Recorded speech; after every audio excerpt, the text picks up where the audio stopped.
Hey, Geekz fans, CJ here again with Amar from the Workshop Clinic, and today we want to talk about physio exercises for healthy feet.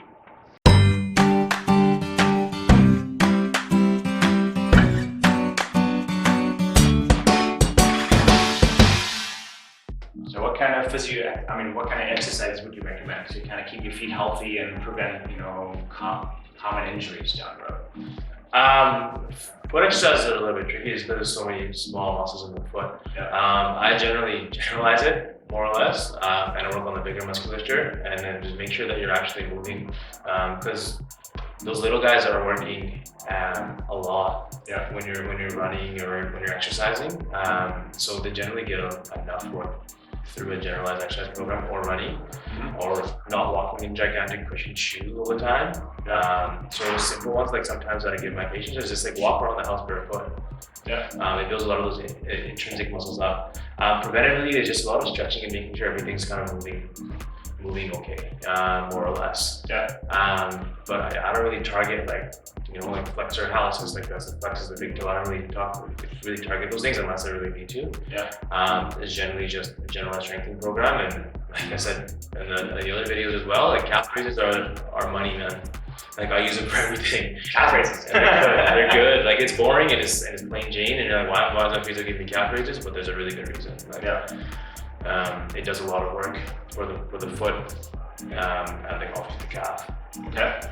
And then what about like walking barefoot on like sand or a beach and stuff like that? Is that something that would engage your foot more than, let's say, walking on a hard surface like hardwood at home?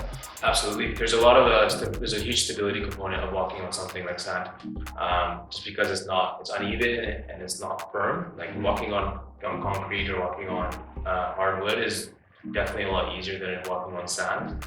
I wouldn't really necessarily get all my patients like go walk on a bunch of sand, like because the translation is a little bit hard from sand to like concrete or hardwood. So if you're running on sand, then get in sand and work your foot.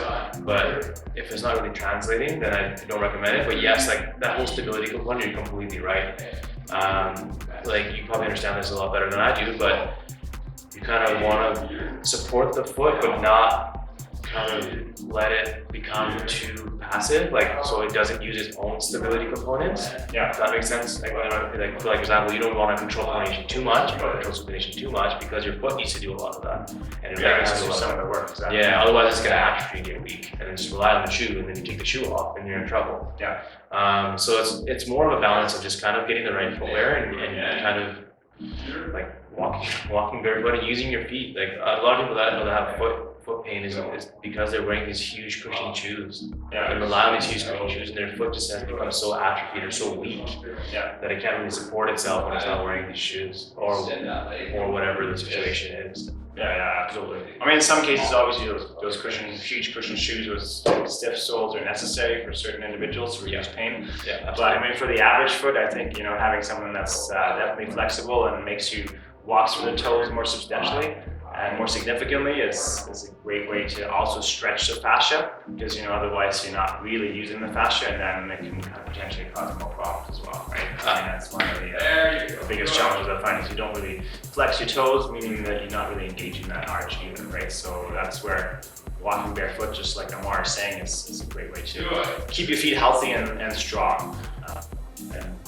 I mean, one of the things, so obviously we have a few clients that have a lot of callousing, maybe a lot of lack of fat padding, right? So that's why I was talking about, potentially the beach, because if you can't walk on hard surfaces because you don't have a lot of padding under your foot and it's sore, walk on grass, right? Walk on the beach. Or walk on something just softer, maybe a carpeted area, right? A huge kind of plush carpet can give you that same feeling that you would get from maybe a beach environment, but in your own home, right? So just keep that in mind if your feet are, sensitive to pressures and there's maybe a lot of callus building up.